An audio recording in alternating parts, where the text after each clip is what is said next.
Hi welcome back to ಜ್ಯೋತಿ ಅಡುಗೆ ಮನೆ channel. Normal ಆಗಿರೋ ಶಾವಿಗೆ ಉಪ್ಪಿಟ್ಟು ಯಾವಾಗಲೂ ತಿಂದಿರ್ತೀರ. ಒಂದು ಡಿಫ್ರೆಂಟಾಗಿ ಮಸಾಲ ಶಾವಿಗೆ ಉಪ್ಪಿಟ್ಟು ಯಾವ ರೀತಿ ಮಾಡೋದು ಅಂತ ತೋರಿಸ್ತಾ ಇದ್ದೀನಿ. ಮೊದಲಿಗೆ ಗ್ಯಾಸ್ ಸ್ಟವ್ ಆನ್ ಮಾಡಿ ಅದ್ರ ಮೇಲೆ ಒಂದು ಬಾಣಲೆ ಇಡ್ತಾ ಇದ್ದೀನಿ. ಅದಕ್ಕೆ ನೀವು ಎಷ್ಟು ಕ್ವಾಂಟಿಟಿ ಮಾಡಬೇಕು ಅಂತ ಅಂದ್ಕೊಂಡಿದ್ದೀರೋ ಅಷ್ಟು ನೀವು ಶಾವಿಗೆನ ತಗೊಂಡು ಹುರ್ಕೋಬೇಕು. ಶಾವಿಗೆ ಸೀದಬಾರ್ದು ಮತ್ತು ಅದನ್ನು ನೀಟಾಗಿ ಸ್ವಲ್ಪ ಬ್ರೌನ್ ಕಲರ್ ಬರೋವರೆಗೂ ಶಾವಿಗೆನ ನೀಟಾಗಿ ಹುರ್ಕೊಳ್ಳೋಣ. ಅದಕ್ಕೆ ಸ್ವಲ್ಪ ಆಯಿಲ್ ಅಥವಾ ತುಪ್ಪ ಬೇಕಂದರೆ ನೀವು ತುಪ್ಪ ಕೂಡ ಹಾಕ್ಕೋಬೋದು. ಹಾಕ್ಕೊಂಡು ಅದನ್ನು ಹುರಿದಿದ್ದೀನಿ. ಈ ಥರ ಆದಮೇಲೆ ಅದನ್ನು ಒಂದು ಬೇರೆ ಬಾಣಲೆಗೆ ಸರ್ವ್ ಮಾಡಿ ಮತ್ತು ಅದೇ ಬಾಣಲೆಗೆ ನಾನು ಒಗ್ಗರಣೆನ ರೆಡಿ ಮಾಡ್ಕೊತಾ ಇದ್ದೀನಿ. ಒಗ್ಗರಣೆಗೆ ಸ್ವಲ್ಪ ಎಣ್ಣೆ ಹಾಕಿದ್ದೀನಿ. ಆ ಎಣ್ಣೆಗೆ ಮಸಾಲ ಶಾವಿಗೆ ಉಪ್ಪಿಟ್ಟು ಮಾಡ್ತಿರೋದ್ರಿಂದ ಒಂದೆರಡು ಏಲಕ್ಕಿ, ಒಂದು 4 ಪೀಸ್ ಚಕ್ಕೆ ಮತ್ತು ಒಂದೆರಡು ಪೀಸ್ ಏಲಕ್ಕಿನ ಆ್ಯಡ್ ಮಾಡ್ಕೊತಾ ಇದ್ದೀನಿ.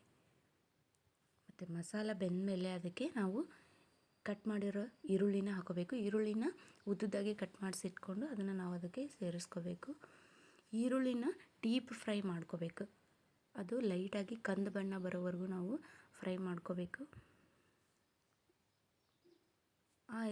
ಪೂರ್ತಿಯಾಗಿ ಅದು ಕಂದು ಬಣ್ಣ ಬಂತು ಅಂದರೆ ಶಾವಿಗೆ ಉಪ್ಪಿಟ್ಟು ಗ್ರೇ ಕಲರ್ ಆಗಿ ಚೆನ್ನಾಗಿ ಬರುತ್ತೆ. ಅದಾದಮೇಲೆ ಅದಕ್ಕೆ ಸ್ವಲ್ಪ ಶುಂಠಿ ಮತ್ತು ಬೆಳ್ಳುಳ್ಳಿನ ಜಜ್ಜಿಟ್ಕೊಂಡು ಅದಕ್ಕೆ ಸೇರಿಸ್ಕೋಬೇಕು.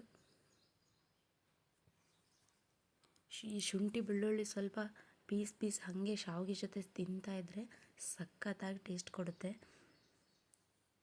ಅದಾದಮೇಲೆ ಹಸಿಮೆಣ್ಸಿನ್ಕಾಯಿನ ಸೇರಿಸ್ಕೊತಾ ಇದ್ದೀನಿ. ಹಸಿಮೆಣ್ಸಿನ್ಕಾಯಿ ಕೂಡ ನಾನು ಉದ್ದುದಾಗಿ ಕಟ್ ಮಾಡಿ ಇಟ್ಕೊಂಡಿದ್ದೀನಿ. ಹಸಿಮೆಣ್ಸಿನ್ಕಾಯಿನ ಮೊದಲೇ ಹಾಕಿಬಿಟ್ರೆ ಎಲ್ಲ ಸೀದೋಗ್ಬಿಡುತ್ತೆ. ಅದಕ್ಕೋಸ್ಕರ ನಾನು ಈರುಳ್ಳಿ ಡೀಪ್ ಫ್ರೈ ಆದಮೇಲೆ ಹಸಿಮೆಣ್ಸಿನ್ಕಾಯಿನ ಆ್ಯಡ್ ಮಾಡ್ಕೊತಾ ಇದ್ದೀನಿ. ಮೆಣಸಿನ್ಕಾಯಿ ಕೂಡ ಸ್ವಲ್ಪ ಎಣ್ಣೆಲಿ ಫ್ರೈ ಆಗೋವರೆಗೂ ಒಂದು ಅರ್ಧ ನಿಮಿಷ ಬಾಡಿಸ್ಕೋಬೇಕು. ಅದಾದಮೇಲೆ ಅದಕ್ಕೆ ರುಚಿಗೆ ತಕ್ಕಷ್ಟು ಉಪ್ಪನ್ನು ಸೇರಿಸ್ಕೋಬೇಕು. ನೋಡಿ ಈ ಥರ ಕಲರ್ ಬರಬೇಕು. ಅದಾದಮೇಲೆ ಇದು ಕ್ಲಿಯರಾಗಿ ಫ್ರೈ ಆಗಿದೆ. ಇದಕ್ಕೆ ರುಚಿಗೆ ತಕ್ಕಷ್ಟು ಉಪ್ಪು ಸೇರಿಸ್ಕೊತಾ ಇದ್ದೀನಿ. ಮತ್ತು ಮಿಕ್ಸ್ ಮಾಡೋಣ. ಉಪ್ಪು ಸೇರಿಸ್ಕೊಂಡ್ಮೇಲೆ ಇನ್ನೊಂದು ಸರ್ತಿ ನೀಟಾಗಿ ಮಿಕ್ಸ್ ಮಾಡ್ಕೋಬೇಕು.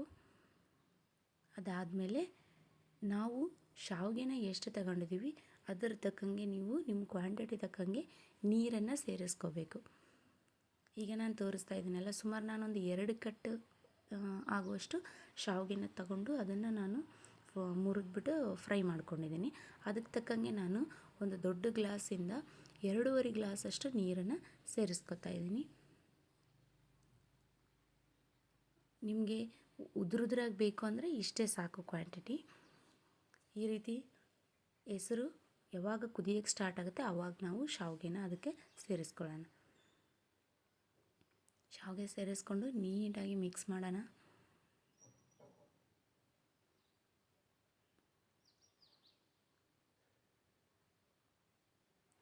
ನೀಟಾಗಿ ಮಿಕ್ಸ್ ಮಾಡಿಬಿಟ್ಟು ಹೈ ಫ್ಲೇಮಲ್ಲಿಟ್ಟು ಅದಕ್ಕೆ ಒಂದು ಪಾತ್ರೆನ ಕ್ಲೋಸ್ ಮಾಡಿಬಿಟ್ಟು ಒಂದು ಹೈ ಫ್ಲೇಮಲ್ಲಿ ಒಂದು 5 ನಿಮಿಷ ಬಿಡೋಣ. 5 ನಿಮಿಷ ಆದಮೇಲೆ ನೋಡಿ ಹೆಂಗಾಗಿದೆ ಅಂತ. ನೀರು ಅಂದರೆ ಹೆಸರೆಲ್ಲ ಹೀರ್ಕೊಂಡಿದೆ.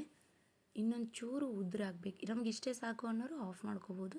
ಇಲ್ಲ ಇನ್ನೂ ಒಂಚೂರು ಉದುರು ಬೇಕು ಅನ್ನೋರು ಮತ್ತೆ ಪಾತ್ರೆನ ಕ್ಲೋಸ್ ಮಾಡಿ ಒಂದು 2 ನಿಮಿಷ ಅಥವಾ 1 ನಿಮಿಷ ಲೋ ಫ್ಲೇಮಲ್ಲಿಟ್ಟು ಅಷ್ಟೇ ಗ್ಯಾಸ್ ಮೇಲೆ ಬಿಡಬೇಕು. ಇವಾಗ ಲೋ ಫ್ಲೇಮ್ ಮಾಡ್ತಾಯಿದ್ದೀನಿ ಗ್ಯಾಸ್ನ. 1 ನಿಮಿಷ ಆಗಿದೆ. ಗ್ಯಾಸ್ನ ಆಫ್ ಮಾಡಿಕೊಂಡು ಪಾತ್ರೆ ಓಪನ್ ಮಾಡಿ ತೋರಿಸ್ತಾ ಇದ್ದೀನಿ ನೋಡಿ ಇವಾಗ ಹೆಂಗಾಗಿದೆ ಅಂತ. ಸ್ಮೆಲ್ ಮಾತ್ರ ಹಾಗೆ ಘಮ ಘಮ ಅಂತ ಬರ್ತಾ ಇರುತ್ತೆ ಮಸಾಲಾದು.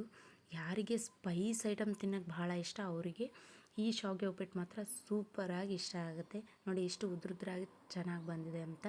ಮತ್ತು ನಿಮಗೂ ಕೂಡ ಈ ವಿಡಿಯೋ ಇಷ್ಟ ಆಗಿದ್ದರೆ ಲೈಕ್ ಮಾಡಿ, ಸಬ್ಸ್ಕ್ರೈಬ್ ಮಾಡಿ, ಶೇರ್ ಮಾಡಿ, ಹಾಗೆ ಹೇಗಿತ್ತು ಅಂತ ಕಮೆಂಟ್ ಮಾಡಿ.